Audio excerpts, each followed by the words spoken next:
سورۃ التحریم آیت نمبر 6 میں اللہ کا ارشاد ہے، اے ایمان والو تم اپنے آپ کو اور اپنے گھر والوں کو اس آگ سے بچاؤ جس کا ایندھن انسان اور پتھر ہیں، جس پر سخت دل مضبوط فرشتے مقرر ہیں، جنہیں جو حکم اللہ دیتا ہے اس کی نافرمانی نہیں کرتے بلکہ جو حکم دیا جاتا ہے بجا لاتے ہیں۔ اسی طرح نبی کریم صلی اللہ علیہ وسلم نے فرمایا کہ اپنے بچوں کو جب وہ 7 سال کے ہو جائیں نماز کا حکم دو، اور جب 10 سال کے ہو جائیں اور نماز نہ پڑھیں تو انہیں اس پر مارو اور ان کے بستر الگ الگ کر دو۔ ایک دوسری حدیث میں نبی کریم صلی اللہ علیہ وسلم نے فرمایا کہ جس نے 3 بیٹیوں کی پرورش کی، انہیں ادب سکھایا، ان کی شادیاں کی اور ان کے ساتھ اچھا سلوک کیا تو اس کے لیے جنت ہے۔ ان آیات قرآنی اور احادیث نبویہ سے واضح ہوا کہ والدین پر بچوں کے حقوق میں سے اہم ترین یہ ہے کہ وہ اپنے بچوں کی دینی، اسلامی، اخلاقی، جسمانی اور معاشرتی تربیت کریں۔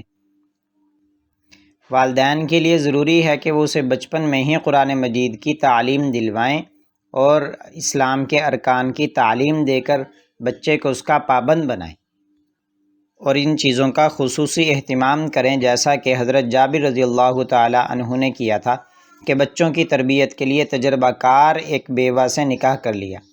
حضرت جابر رضی اللہ تعالیٰ عنہ فرماتے ہیں کہ مجھ سے رسول اکرم صلی اللہ علیہ وسلم نے دریافت فرمایا، کیا تم نے شادی کی ہے؟ میں نے کہا ہاں۔ آپ صلی اللہ علیہ وسلم نے فرمایا، کنواری یا بیوہ سے؟ میں نے عرض کیا بیوہ سے۔ آپ صلی اللہ علیہ وسلم نے فرمایا، تم نے کنواری سے شادی کیوں نہ کی؟ وہ تجھ سے دل لگی کرتی اور تو اس سے دل لگی کرتا۔ میں نے کہا، اے اللہ کے رسول، میرے والد گرامی غزوہ احد میں شہید ہو گئے اور اپنے پیچھے 9 بیٹیاں اور ایک روایت میں 6 بیٹیوں کا ذکر ہے چھوڑیں، تو مجھے یہ اچھا نہ لگا کہ ان جیسی ایک اور غیر تجربہ کار عورت کو گھر میں لے آؤں، بلکہ میں نے اس تجربہ کار عورت سے نکاح کیا جو ان کی کنگھی کرے اور ان کی نگرانی اور تربیت کرے۔